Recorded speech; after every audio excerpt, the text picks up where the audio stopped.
Good morning, guys, and welcome to another episode of Costa Rica Real Estate and Investments with me, your host, Richard Beckson.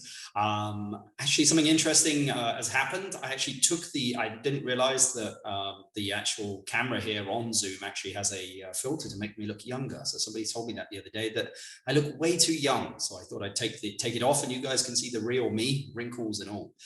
My neighbor's been asking me whether I want Botox. I've had to decline. It's what she does for a living. So of course she's always trying to send me Botox. But anyway, let's talk about what we're about to talk, who we're about to talk with today. We'll be talking with Dave Corredor of Playa Grande Real Estate. For you guys that don't know where Playa Grande is, it's north of Tamarindo. It's the beach between Concha and Flamingo and Tamarindo. It's a national park. It's absolutely beautiful. I was there the other day with an investor that was looking to develop some houses there. Met up with Dave and I thought it'd be great to get him here on the podcast. He's been down here for almost 20 years. Is also the owner of the Ripjack Inn in Playa Grande. So he's going to be a fountain of knowledge. Remember, guys, if you have any questions for any of the guests, or you'd like to see future guests, or for me to cover any other topics, please type away in the descriptions here or send me an email. I'd be more than happy to do a podcast. So let's get straight into it. Good morning, Dave. How are you doing? Good. How are you? Very, very good. Thanks. For you guys that don't know, Dave and I actually spent a bit of time together last week, actually down in Playa Grande. And this is kind of why I've decided to get Dave on the podcast. Short of being a fountain of knowledge, I also think Playa Grande is a great opportunity for anybody looking to do anything in Costa Rica. So Dave, thanks very much for joining us. Yeah, no problem. My pleasure. Awesome. Well, Dave, you've been down here in Costa Rica for, nearly over 20 years here. You've been involved in real estate. You also have the Ripjack Inn. I'm sure that you've seen a multitude of interesting things happen during that time. But I mean, what has surprised you recently, if you don't mind me asking? I would say recently, COVID has been, I would say probably surprising for just about everybody anywhere, but what has surprised me the most, I would say, is just how incredibly fast the real estate market has picked up and gotten just red hot as soon as the borders opened again from COVID.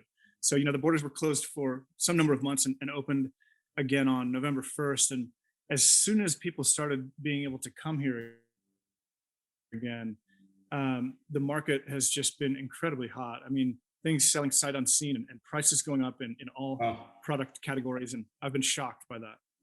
It kind of sounds like 2005, 2006 again, but maybe probably not with the craziness in prices right yet. Am I correct in saying that? Well, I hope it's not sort of like that in that was kind of driven by a credit situation. Yeah. So, all these deals we're seeing now are in cash. For the most part, there's a bit of financing available. In Playa Grande, there's one developer that offers financing that people are taking advantage of. But most of these deals that we're seeing in this market are cash. And so, inventories are just super low. And I haven't quite seen prices going, crazy. And they're higher now than they were in 2005, 6, and 7. But it's not that they just got there. They've been sort of slowly building for the last few years. Yeah, it's interesting that you say that because I've had discussions with a lot of people, and I think the perspective is, and the reality is that Costa Rica is like a steady growth, if that makes sense, which is great from a kind of wealth preservation kind of investment view. There are those opportunities, of course, to make big gains, but typically, it's a steady increase due to the access, the cash, I suppose, cash buyers and the lack of access to finance. Yeah, I completely agree. In fact, that's how I thought the Costa Rica real estate market was, probably for at least 20 years before the real estate boom. And then the credit thing kind of got involved there. And of course, there was the recession that followed. So, but outside of those years, that's exactly what I think is that it is really kind of a steady growth place. So, we own some things here and feel super comfortable with the backing of that. The cash market makes it feel nice and secure. Yeah. Well, I mean, I think a lot of people are going to be rushing to security or looking for that at the moment, especially with the way inflation looks like it's going in the States. And, everything's at an all-time high at the moment. So I think it's going to be an interesting couple of years for Costa Rica and also real estate. But let's jump into another question I always like to ask people, kind of changing the subject a bit. What is you've been down here for 20 years, but what's the one thing that you miss about I suppose, your home country, the United States, and one thing that you take from Costa Rica back there?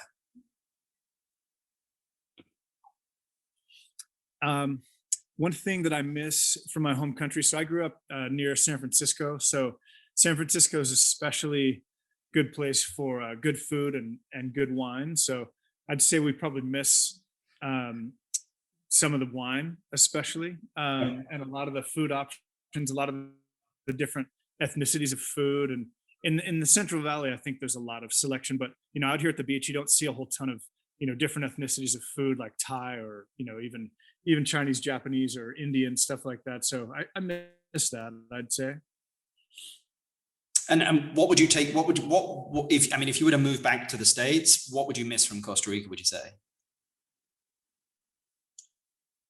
Well, the beach and the ocean are amazing here. The ocean water's warm, and the beaches are uncrowded and big and beautiful. And so I think I would probably miss those things. For sure, I would miss the Costa Rican people. We have kind of an extended family here, and for sure, I would miss them. Probably I'd miss walking on the empty beach with my dogs every day quite a bit if we lived somewhere else. Yeah, I met your dogs the other day. They're a character, both of them. Yeah. Well, let's talk. As I mentioned there, Playa Grande. I was there last week. I've always loved Playa Grande. I think it has huge potential. Describe to our listeners, what Playa Grande is, because they probably, really don't have a sense of what it is. Maybe that they've been to Costa Rica before, they've seen maybe Tamarindo or been to Mamel Antonio or been to Jaco. How would you describe Playa Grande? And what do you think are the benefits to people living there? So we have always loved Playa Grande, and I think we were probably originally drawn here for the same reason a lot of people were drawn here. We did come to Tamarindo first when we came to this area, and Playa Grande is just a really nice counterpoint to that. And so, while Tamarindo feels really late and really young and kind of like a spring break party town, Playa Grande is more quaint and quiet, and we call it a nature lover's paradise. It's a true surf town. There's a super consistent surfing wave here that I think maybe not a majority, but a huge number of the people that come here all the time, that has something to do with the surf. Playa Grande's got some really good food in it as well for a town that is this small, but definitely it's the quiet side. And I think most people that are here, some good portion of the reason they're here is that.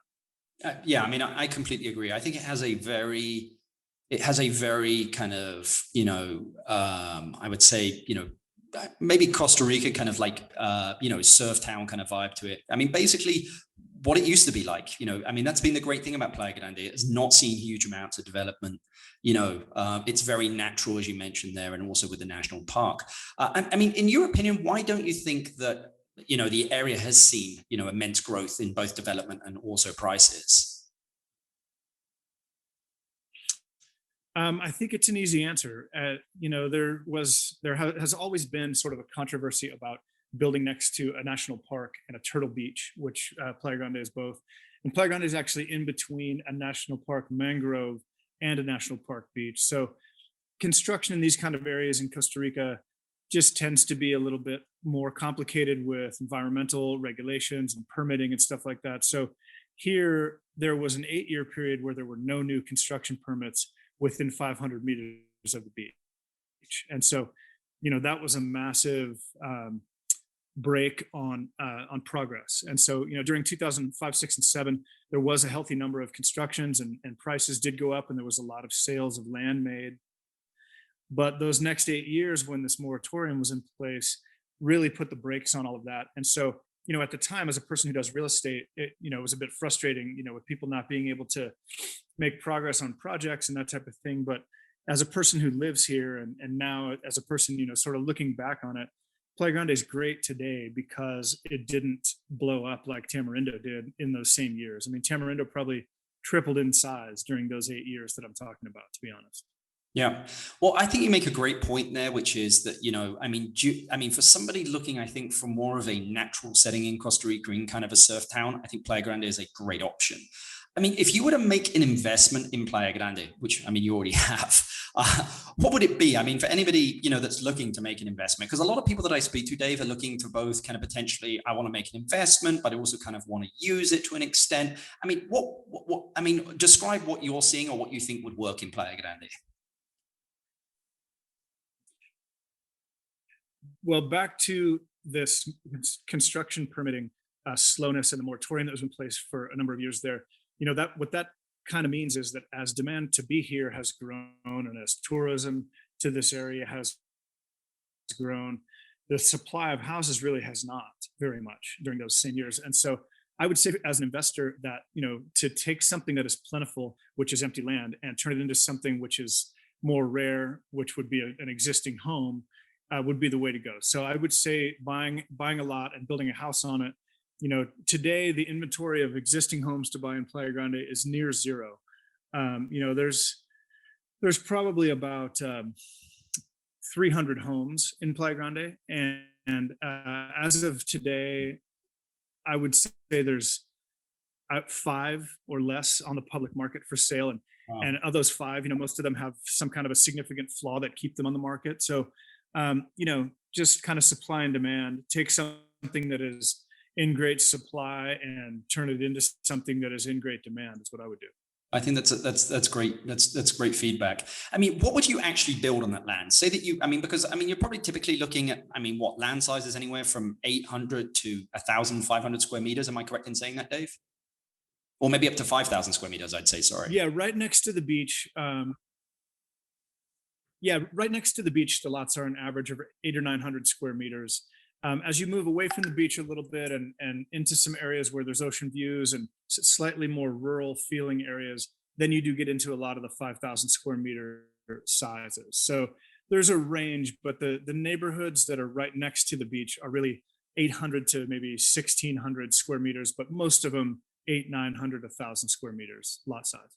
Okay. I mean, what would you be advising people to build on them? I mean, how big, potentially what amenities should it have? How many rooms, et cetera, in your opinion? Back to supply and demand, I think that there's a great demand for rental homes. And, the most important aspect of, the performance of rental homes, there's obviously location, but, the next sort of most important thing is sleeping capacity and number of bedrooms. So there's 1 million 3-bedroom homes in the area, and then there's far less 4-bedroom homes. There's far less 5-bedroom homes. So I'd say, getting the maximum number of bedrooms that you can within your budget, not to overbuild something for, if the lot isn't very nice. I'm not saying you put an 8-bedroom home on it, but within the scope of what fits on the lot and what's in your budget, I'd say the higher number of bedrooms, the better. So, a 4 or 5-bedroom house would be a good target and would be a great rental. Yep. That's kind of the way I would go. And proximity to the beach, 1 block to the beach is a better location than 3 blocks to the beach. Yeah, I agree. I think that's great advice. I mean, from the podcasts I've done with property management companies, you typically the ones that do return, the greatest investment are the ones with the larger rooms and also proximity to the beach. So that's great feedback. I mean, David, if you had a time machine to go back 5 years and tell yourself to invest in something in Costa Rica, what would it have been and why? And what would you have stayed clear of? Good question. I'd say that if I could go back 5 years, I would probably buy ocean view lots in gated communities where I knew the product well and understood that, I would have even considered pre-sale ocean view lots, meaning that maybe the infrastructure wasn't complete yet. Yep. Because I've always thought that the demand would be strong for the ocean view properties and the gated communities, which has played out really well. What would I steer clear from? I would say, unfinished, incomplete opportunities where it was sort of betting on the come. I have become a person who really appreciates things that are done right and complete. And so I've seen too many times where promises didn't play out, and so I would be vetting any opportunity really well and making sure I was going with the solid, well-backed project. Yeah, well, I think that's great. That's great input. I mean, I think you and I were talking the other day about a development in Tamarindo, Senderos, which I think has huge potential going forward. I think that is like very much kind of hits your wheelhouse of those, you know, those communities with ocean views. Yeah, I agree. I think it's got the greatest number and the highest quality of ocean views in Tamarindo. I know the product really well, and actually even own a couple of properties in there. So I definitely think it's kind of the last large gated community property that there's going to be in Tamarindo. Basically, everything else is already sold, and Yep. so they have over 100 lots left, and most of those with ocean view. And so yeah, I do think that is a really good opportunity, and I also think they're building a quality product as far as the homes there too. Yeah, I agree. I saw some of the homes there, and I was blown away. I mean, the architectural guild that they have there is just made up of, you know, great architects. Yeah, it's a really good lineup. I know some of those guys pretty well, and in fact, I'm working with one of them myself quite a bit. Yeah. I mean, what advice would you give to anyone? Because there's a lot of demand at the moment for Costa Rica. People want to invest in Costa Rica. They may not know what to invest into. You know, I think that the easiest thing for them to invest into, of course, is real estate. But what advice would you give to anyone looking to potentially invest in Costa Rican real estate? Um, I think having an agent that is knowledgeable about the specific area or product type or project that you're looking at is important. My advice as far as agency goes normally is, just pick a good horse and ride it.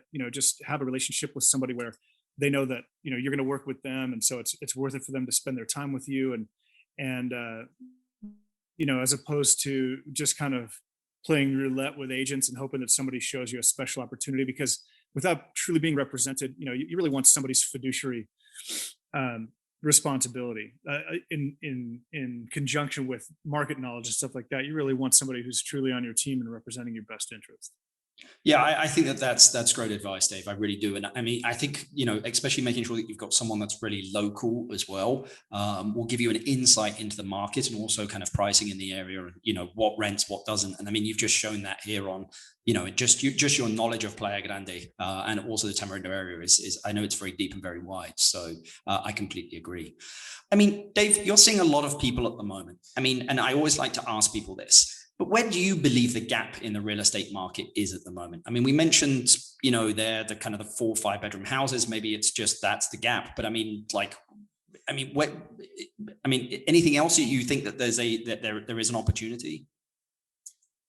Man, I think if somebody could figure out a way to make houses that could sell from $450,000 and down, and do that in a way where they would make a decent profit and create a decent product, I think they would sell, over and over and over. So many people are looking for something that is in the 3s or 4s and just unable to find it, that I think we miss a lot of buyers. It's funny that you say that, Dave, because every realtor that I speak to, or anyone that's in property or investment here, that's it. That's the magic number. It's if you can get anything from like 200 to 400,000, basically, in that with a great product. I really think that that's a special place. Just the interesting thing is it really does not exist. No, it doesn't. And I think what it takes is some volume. Like to sell a house for $300,000 and make money. I think it makes sense if you can do it 20 times. I think doing it one time, if you're just one guy doing one project, it doesn't make enough enough profit to really get people's juices flowing to do it. But if you could set it up in a way where you could do it 10 times or 20 times, now you're talking about maybe you're only making $50,000 or $75,000 on each house, but if you do it 10 times, it's $500,000 or $750,000, and now it's worth getting up in the morning, sort of. Yeah. No, I agree. Well, again, my final question to you, and one I love to ask everyone: if you inherited $500,000, Dave, and in that inheritance, it was you had to invest it in a business or real estate in Costa Rica, what would you do with it and why? Okay, if I inherited $500,000 tomorrow, and I had to say spend it in the next few months, where would I put it? I mean, I'm sorry to be a broken record here a little bit, but I would almost certainly go into a gated community and see if I could get myself a property with ocean view. You know, it'd be tough to get a lot and a house for $500,000. You might be able to do that, but it might be more like $600,000. So I'd probably take that $500,000 inheritance and put it with another $100,000 of mine Yep. and build a house with an ocean view in a gated community. I think I think that's great advice. Well, Dave, this has been an absolute pleasure. I mean, it's again, I'm hot on Playa Grande. I love Playa Grande. I think you're, you know, one of the good guys out there. I mean, there are a lot of great people out there, but I know that you've been down in Playa Grande for 20 years, and I think that anybody that's looking at real estate in Costa Rica, and especially is looking for a opportunity in a area which I think is going to have, you know, huge growth over the next coming years, but also is going to be somewhat protected growth because of the national park that you mentioned there, and a beautiful beach. I mean, a beautiful surf beach. It's very preserved. I think that they should definitely get in contact with you. Well, thanks so much, man. I really appreciate that. Yeah, Playa Grande, the beach, I think is going to look like it looks today forever. There's really just not going to be any more construction on the beachfront. So it is special, and it does feel like this place that's just always going to be environmentally protected. And we're looking forward to the next 20 years. Awesome. Well, Dave, thanks again for your time. And anyone that wants to contact Dave, I'm going to put all of the contact details in the description. And Dave, you have a great day. And again, thanks for your time. Thanks so much, Richard. Appreciate it. No worries.